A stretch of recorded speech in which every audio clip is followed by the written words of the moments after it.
میری طرف سے تمام عالم اسلام کو اور پاکستانیوں کو عید الفطر مبارک ہو، اور انشاءاللہ تعالی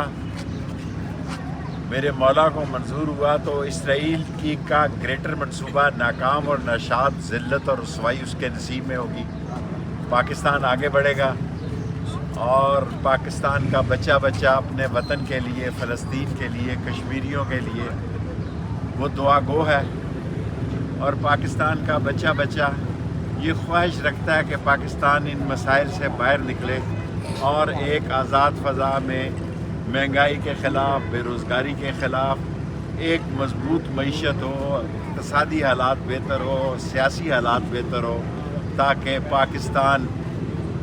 جو تا قیامت قائم رہنے کے لیے وجود میں آیا ہے وہ آگے بڑھے، اور انشاءاللہ تعالی اسلام کا جھنڈا بلند ہوگا، پاکستان زندہ باد ہوگا، اور پاکستان کا بچہ بچہ اپنے وطن پر نثار ہوگا۔ شیخ صاحب، پاکستان اس وقت حالت جنگ پہ ہے، افغانستان پہ ہونے والی کارروائیوں کو آپ کس طرح؟ ابھی دیکھیں، ابھی تو ہمارا ان کے ساتھ سیز فائر ہوا ہے، کل تک دیکھیں کیا ہوتا ہے۔